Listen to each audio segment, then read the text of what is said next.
What's up, everybody, and welcome to another episode of Looking Forward. Week 5 of league play this weekend, the last week before the regional championships, and there is a ton of stuff on the line. And no, I will be back this weekend. I did not get fired. Turbo Pulsa, I'm coming for you, man. I'm coming for you. The season is almost to an end already, and each week is having more and more intense matches. Ghost and G2 came to play last week, both going 2-0 over their respective opponents. The matchup hits this weekend hard and will be a must watch, but I'll get into that later. Across the pond, Flipside Tactics fell to 1-5. They're officially sitting in 7th place currently, but don't worry, they still have a chance to make it back in. They have one match this next weekend for week number 5, and if they do well and tiebreakers go in their favor, they can make it into the regional championship. PSG also ended Method's undefeated streak and remains the only undefeated team still left in the RLCS. Their last match of the season is against an Envy squad that is having some problems, but they just had a bye week. Hopefully they spent that time wisely, as they are on their last leg and need their wins badly. As for Gale Force, they took a much needed 2-0 this week and clinches them a 5th place spot along with a bunch of others, all trying to fight for better positioning when it comes to the seeding that goes into the regional championship. As I began to dig into NA, it's hard to just give one match of the last week of league play, so I'm not going to. Also, Renegades can't get into playoffs. They've had 6 games played, and there's no way for them to catch up to anybody. So, unfortunately for Renegades, they're going to be playing in the relegation in 3 weeks. First up, G2 versus Ghost. Assuming Allegiance doesn't get their first win of the season, this is going to be a huge matchup. G2 loses out on most tiebreakers, and if they win both of their series, they're the top 2 and are guaranteed a spot for LAN. But the same applies to Ghost. If Ghost beats Rogue in their first match of the day, the first game of the day, beating G2 means that they take the LAN spot themselves. No one really would like to rely on the results of others, and in this situation, you need to get those wins. Obviously easier said than done, because we've seen what it does in the past. Teams like Supersonic Avengers missed out on LAN by 5 points back when we had split quals in Season 1. Cloud9 has done well in their overall win percentage this season, so if they do sweep Renegades in the 3rd match of the day, they are going to LAN. If they somehow lose, they need to beat Energy 3-1. Winning both games, no matter the series, also clinches them a spot for LAN.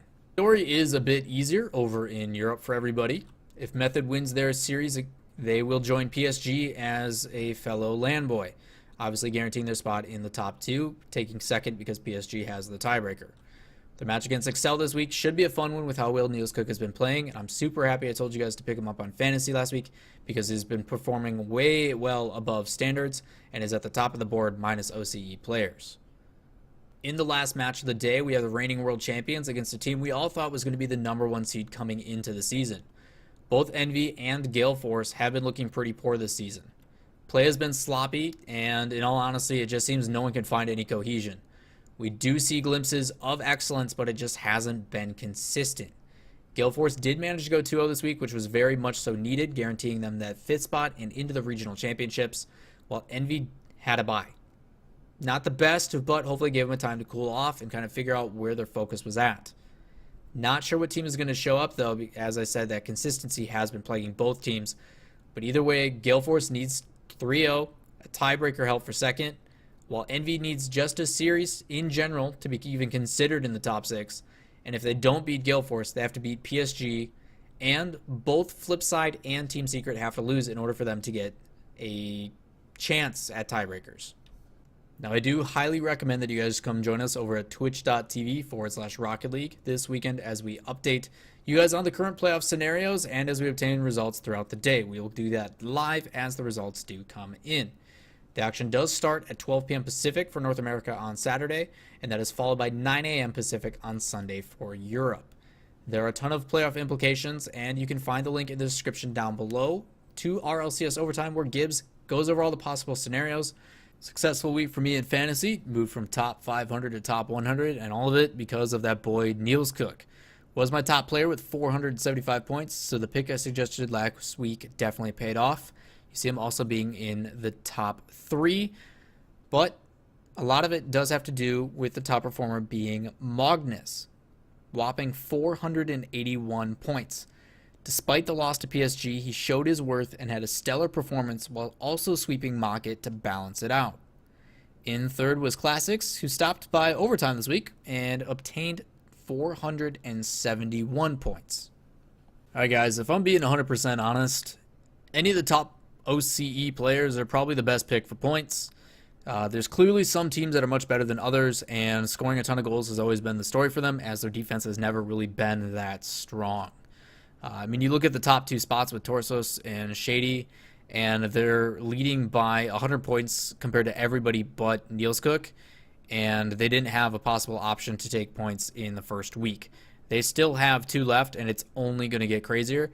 You're talking Torsos had 688 points this week. That's absolutely absurd. It's unbelievable, and literally no one else has even come close to that in the rest of North America or Europe.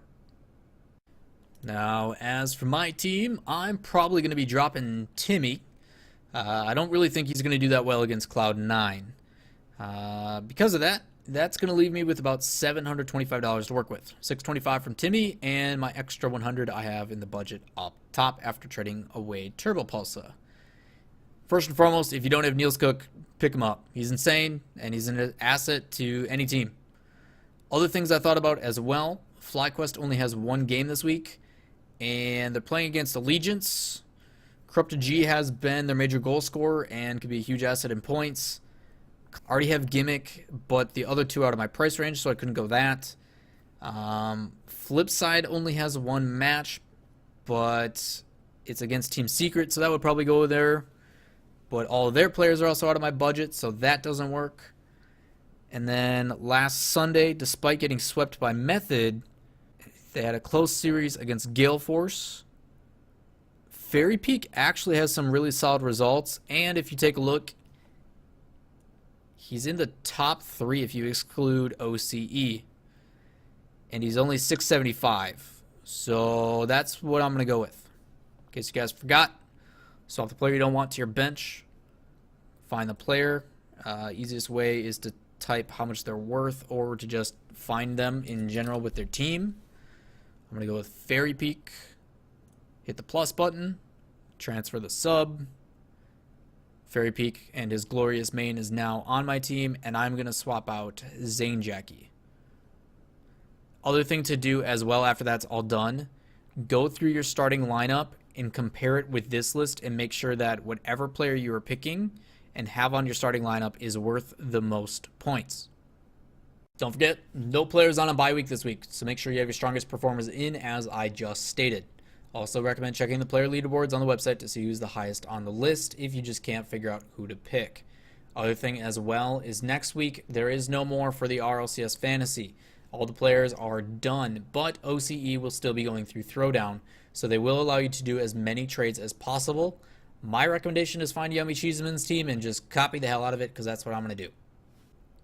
Now, who do you guys think is going to be the top 6 teams for North America and EU? Who do you think is going to fight it out in the regional championship? Because I sure as hell don't know, but I think I have a hunch. Drop a comment below and let me know what you guys have for your 6 teams making it through. Also, Fantasy is over next week other than OCE, like I stated, but if you guys would like me to go through the bracket and talk about what teams are going to be moving on, in my opinion, and why, I will gladly do so. Make sure you drop some suggestions down below, as always. Well, that about does it for this week of Looking Forward. Just announced there is going to be a Fast and Furious DLC coming out on October 11th. It's going to be a 1970 Dodge Charger and a 99 Nissan Skyline GTR. Rather than opening in crates, both vehicles will be $199 each as a DLC, and I know that will make a ton of you happy. More details will be linked down below. For all RLCS related news and other things I do in my free time, like eat a 4-pound pizza, hit me up on Twitter. Hope to see you all in chat this weekend, and thanks as always to everyone watching. Peace.